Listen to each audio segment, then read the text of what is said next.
Bahkan juga terkadang ada yang kesurupan guys. Coba kalian simak. Kita milik Tuhan Yesus. Assalamualaikum warahmatullahi wabarakatuh. Selamat datang kembali di channel Dodi Sefriadi.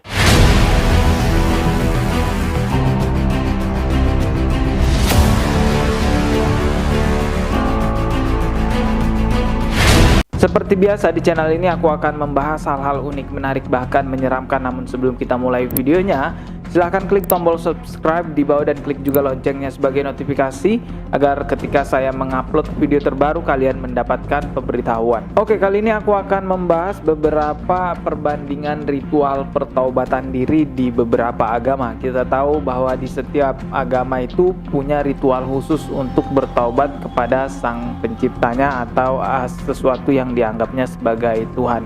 Kalau di dalam ajaran agama Islam sendiri yang disebut dengan taubatan nasuhah, diawali dengan mensucikan diri dulu dengan mandi tentunya, lalu wudhu dan sholat taubat, lalu meminta ampun kepada Allah Subhanahu wa Ta'ala, mengakui segala kesalahannya dan berjanji tidak mengulanginya lagi, lalu menjalankan segala perintah, lalu menjauhkan diri dari larangan Allah Subhanahu wa Ta'ala. Itulah yang disebut dengan taubatan nasuha, sekilas yang saya jelaskan. Lebih jelasnya bisa kalian dengarkan ceramah-ceramah agama dari ustadz-ustadz yang memang sudah terpercaya.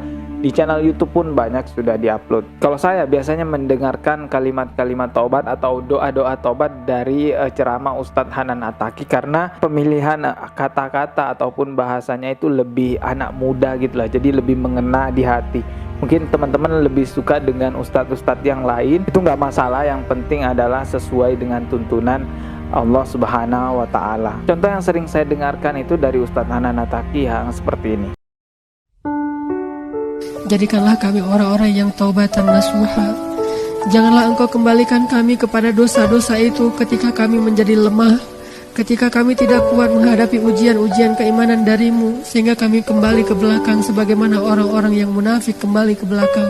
Ya Allah, sabbit qulubana, tetapkan hati kami dalam ketaatan. Ya Allah, tetaplah hati kami dalam amal soleh, seberat apapun ujian yang engkau timpakan kepada kami. Ya Allah, jangan engkau jadikan kami orang-orang yang menyerah dan undung dari kebaikan-kebaikan karena kami tidak mendapatkan penghargaan dari manusia. Ya Allah, jadikanlah kebaikan yang kami lakukan hanya kami niatkan mencari ridhamu. Ya Allah, jangan biarkan kami menjadi lemah dalam beramal soleh hanya gara-gara mengharapkan balasan dari manusia. Ya Allah, kuatkanlah iman dan hati kami dalam ketaatan.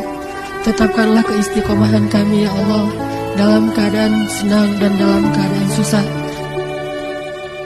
Wow, sangat menyentuh di hati ya mendengarkan ucapan ataupun doa-doa taubat seperti apa yang tadi diucapkan oleh Ustadz Hanan Attaqi. Langsung masuk rasanya ke hati, langsung sadar bahwa diri ini banyak dosa dan harus meminta ampun terus-terusan kepada Allah Subhanahu wa Ta'ala. Dan juga teringat sebentar lagi kita akan masuk ke bulan suci Ramadan, bulan dimana kesempatan paling tepat sekali untuk meminta ampun kepada Allah Subhanahu wa Ta'ala dan memperbanyak amal ibadah. Karena di bulan suci Ramadan itulah nanti pahala-pahala kita akan dilipat gandakan, yang biasanya mungkin hanya mendapatkan satu pahala, tapi karena dikerjakan kebaikan itu di bulan suci Ramadan, maka pahala tersebut berlipat-lipat ganda. Semoga kita bisa sampai umur kita kepada bulan suci Ramadan tahun ini dan tahun-tahun berikutnya. Oh ya, sebagai perbandingan aja seperti yang saya katakan di awal tadi ya, semoga ada ilmu yang bisa kita dapatkan di perbandingan ini guys ya. Kalau di agama lain itu juga ada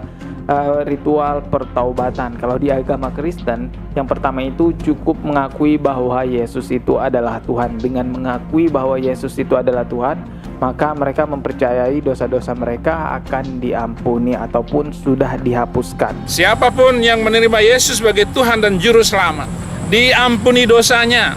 Tetapi barang siapa yang tetap tinggal di dalam ajaran seperti yang saya ikuti dahulu, dia akan tetap dalam dosa dan hidupnya tidak akan diberkati. Bahkan hidupnya semakin susah karena tidak ada kelepasan, tidak ada pengampunan, tidak ada keyakinan, tidak ada kepastian dia masuk surga.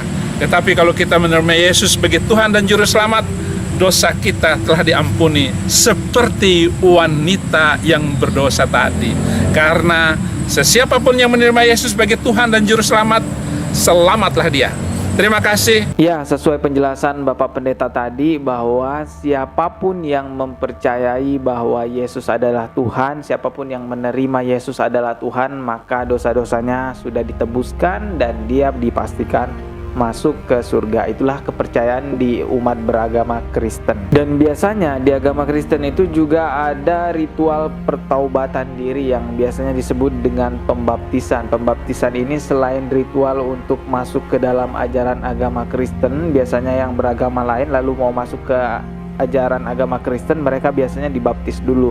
Selain itu juga baptisan ini bisa disebut sebagai penebus ataupun pertaubatan diri. Ritualnya biasanya orang yang mau dibaptis itu dicelupkan ke dalam air oleh pemuka agamanya. Banyak versi, ada yang dengan cara halus, ada juga yang dengan cara kasar. Coba kalian simak video berikut ini.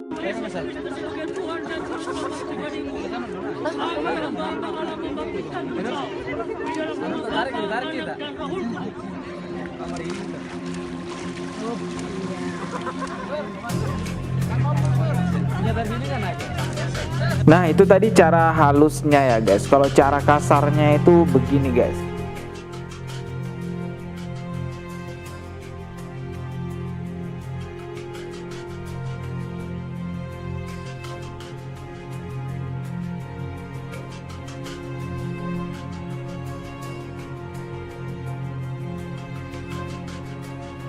Bahkan juga terkadang ada yang kesurupan guys. Coba kalian simak. Kita milik Tuhan Yesus.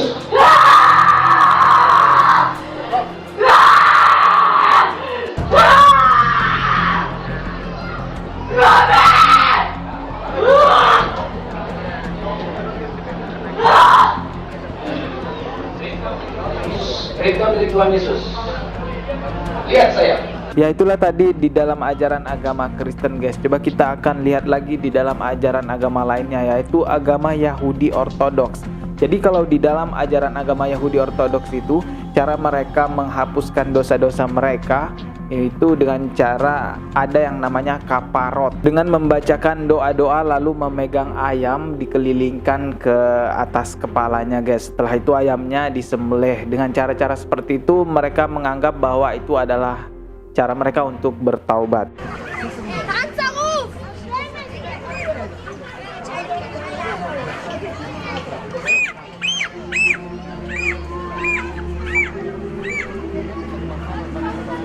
Yang menarik adalah, atau juga bisa dikatakan unik atau aneh kali ya, mereka itu mempercayai dosa-dosa mereka ditransfer ke ayam yang tadi mereka gunakan itu, yang mereka kelilingkan di kepalanya. Jadi semua dosanya ditransfer ke ayam tersebut, lalu ayam tersebut disembelih dengan cara-cara mereka sendiri. Wow, unik sekali. Tidak jarang kejadian-kejadian lucu terjadi pada saat ritual kaparot ini guys, karena memang ayam itu kan binatang ya, binatang itu kan nggak tahu di mana mereka buang air besar. Pokoknya kalau udah mules atau mau buang air besar ya udah buang air besar aja.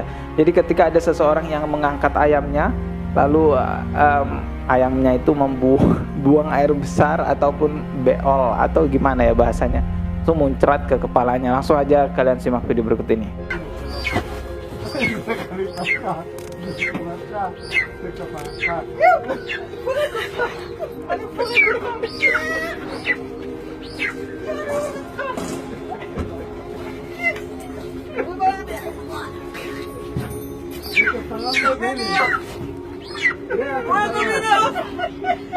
Oke, itu tadi beberapa ritual keagamaan untuk menghapus dosa dari 3 agama. Yang pertama tadi dari agama Islam, taubatan nasuha. Kalau dari agama Kristen mempercayai Yesus adalah Tuhan, itu sudah mereka terhapuskan dosanya. Dan juga ada pembaptisan. Tapi kalau di dalam ajaran agama Yahudi itu kaparot, yang menggunakan ayam, dosanya ditransfer ke ayam tersebut lalu ayamnya disembelih.